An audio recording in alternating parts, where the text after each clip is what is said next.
Yeah, good morning. We're at Yamina Rare Plants looking at a Daphne. And this is a very special Daphne. It's a hybrid variety between the common garden variety Daphne odora crossed with Daphne sericea collina, a beautiful little dwarf variety. And these will get 1 to 2 metres high. These ones here are probably closer to 1.2, 1.4 metres high.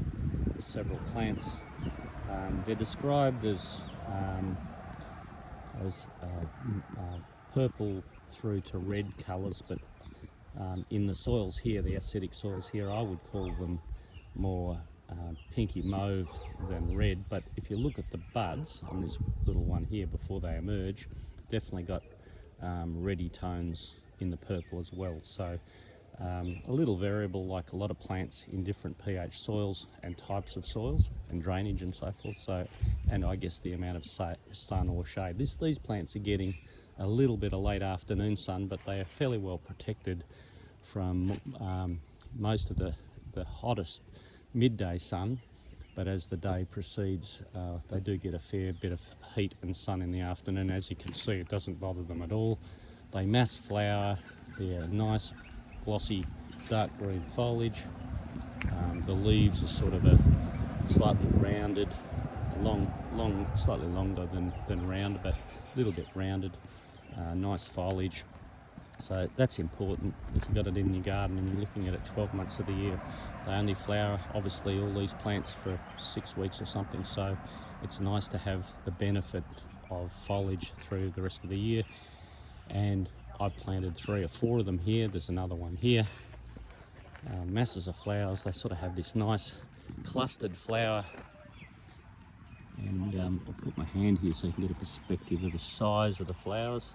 And the perfume that's exuding from these today is just, and I mean, it's freezing cold this morning, so even on a cold morning, the perfume that's coming off these is quite extraordinary, quite beautiful and delicate. So a really worthwhile evergreen woodland or morning sun Daphne.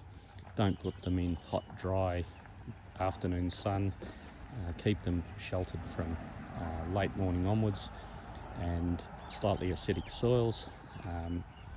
Most of the Daphnes will handle slightly acidic through to nearly 7 on the pH scale, and you can also put dolomite lime on them. It really sweetens the soil for them, and they calcium and magnesium in the dolomite Daphnes really enjoy.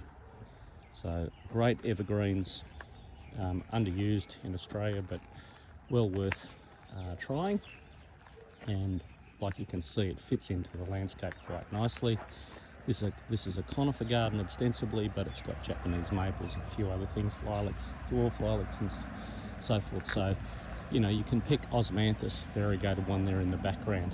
So, you know, you can mix and match a whole range of plants and trick up your garden and give yourself a whole lot of scale and perspective. You know, you use height of trees, use a few ground covers, use your shrubs of different sizes, try to contrast not only shapes and sizes of plants, try to contrast the winter effects of plants with evergreens. So you've got plants that are in and out of leaf, some obviously fully evergreen, some deciduous and out of leaf in the winter months. So try to mix it up. If you contrast are working, you'll find that you'll have a perspective of having larger space than you perhaps feel like you've got. It'll give that appearance of more space, which is always nice in a garden landscape. So anyway, Daphne cross Hybrida, a cross between Daphne sericea collina and Daphne odora.